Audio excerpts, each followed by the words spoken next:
August 27th, Daily Devotional from the Heart by Ellen G. White. The joy of Christ's fellowship in heaven. There is laid up for me the crown of righteousness, which the Lord, the righteous judge, will give me on that day, and not to me only, but also to all who have loved his appearing. 2 Timothy chapter 4, verse 8.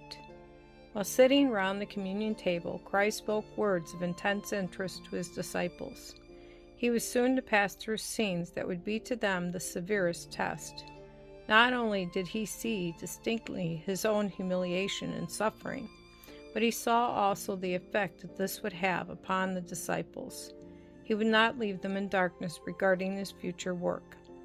He knew that in their sorrow they would be assailed by the enemy, for Satan's craft is most successful when carried on against those who are depressed by difficulties.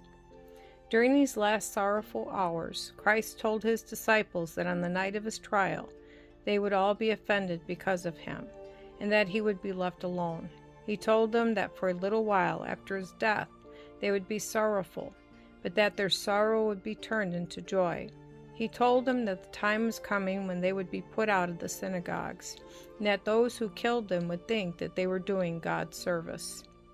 He stated plainly why he told them these things, while he was yet with them, that when his words were fulfilled, they would remember that he had told them of them before they came to pass, and thus be strengthened to believe in him as their Redeemer.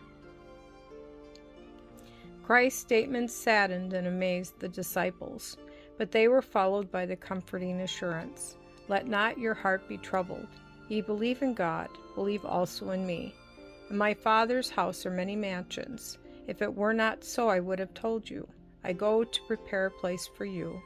And if I go and prepare a place for you, I will come again and receive you unto myself, that where I am, there you may be also." Not only to the disciples, but to us are these words of comfort spoken. In the last scenes of the earth's history, war will rage. There will be pestilence, plague, and famine.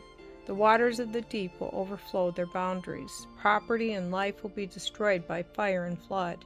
We should be preparing for the mansions that Christ has gone to prepare for them that love him. There is a rest from earth's conflict. Where is it? That where I am, there ye may be also. Heaven is where Christ is. Heaven would not be heaven to those who love Christ if he were not there.